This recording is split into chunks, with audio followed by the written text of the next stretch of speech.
उपकूल समाचार आजिर राशिफल मेष मनरे धार्मिक भावना उदय हेबो बिना स्वार्थरे अन्यर सहायता करी खुशी अनुभव करिवे। क्यारियर और चाकरी रे सफलता मिलिबो। बंधुंको सहित रात्रि भोजन पाई बाहर को जिवे। पारिवारिक स्तर रे खुशी वृद्धि हेबो। संतानों शिक्षा रे उन्नति हेबार संभावना रहिछि।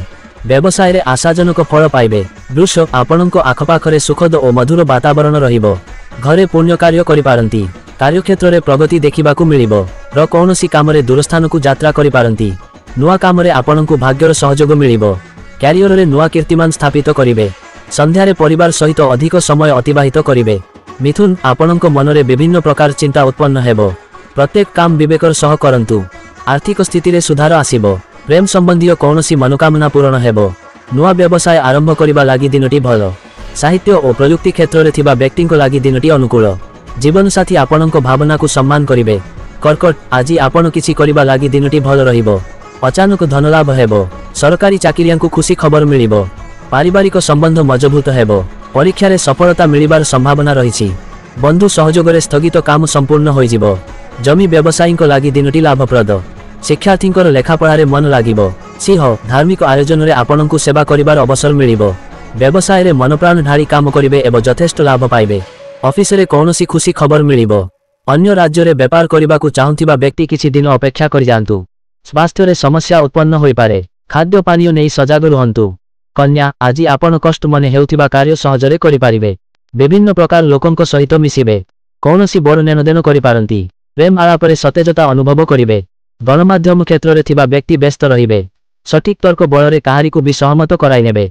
शिक्षार्थींकु अधिक परिश्रम करिबाकू हेबो। तुला ऊर्जार स्तर उच्चा रहिबो। कौनसी अजना व्यक्तिंक सहित संपर्क गढ़िबे जेउथिरु भविष्यतरे लाभ मिलिबो। ऑफिस रे वातावरण अनुकूल रहिबो। आईन कानून मामला सहजरे समाधान होइजिबो। ऑफिस काम संपूर्ण करिबारे अधिक समय लागिबो। दीर्घ दिनरु लागि रहिथिबा मकद्दमारे विजय लाभ करिवे। परिवार रे सुख शांति वृद्धि हेबो। बिछा सफलता मिलिबा हेतु महत्वाकांक्षा बल मिलिबो। धन प्राप्तिर प्रबल जोग रहिछि। परिवार संबंधी कौनसी काम पूरा होई पारे। प्रेम प्रसंगयुक्त जीवन रे आनंद पाइबे। धर्म कार्य रे अधिक समय बीतिबो। इस्पात व्यवसायी को लाभ कम मिल पारे। ऑफिस रे करिथिबा कामर श्रेय अन्य काहारिकु दियंतु नाही। धनु आपण निजको आत्मनिर्भरशील अनुभव करिवे। व्यवसाय पाई नुआ प्रस्ताव और अनुबंध पाइबे। राजनीति क्षेत्र रे थिबा व्यक्ति को सम्मान मिलिबो। अचानक धन प्राप्ति हेबो। आपणको व्यवहार रे टिके परिवर्तन आनंतु। व्यवसाय काम रे अन्य स्थान को जिवे। निज साथी को स्वास्थ्य प्रति ध्यान दियंतु। मकर पितांको कहिबा मार्ग रे चालंतु। आपणको सफलता मिलिबो। समाज रे आपणकर मान सम्मान बढ़िबो। मित्रंको सहित संबंध पूर्व अपेक्षा बढ़िया हेबो। छात्र माने नुआ गतिविधि रे शामिल होई पारंती। इंजीनियर निजर अभिज्ञता को ठीक दिशा रे प्रयोग करिवे। उपार्जन लागि नुआ योजना तैयारी करिवे। प्रेमीयुगलंको लागि भल दिनटिए। कुंभ सामाजिक कार्यक्रम रे भाग नेबार सुजोग पाइबे। प्रतिष्ठित लोकंको सहित संपर्क स्थापन हेबो। ऑफिस रे उच्च अधिकारींको राय नै काम करंतु। भल फलाफल मिलिबो। पिला और परिवार सहित र समय कटिबो। दाम्पत्य संबंध को उत्तम करिबा लागि चेष्टा करंतु। चाकरी रे किछि परिवर्तन हेबार जोग रहिछि। खेलाड़ी माननको लागि दिनटी भलो। मीन दिनटी आपणको पाई भलो रहिबो। कर्मक्षेत्र रे बिरंको भरी रहिबे। आपणको कामको प्रबंधकर्ता प्रशंसा करिवे। जीवाकु थिबा यात्रा कल्याणकारी हेबो।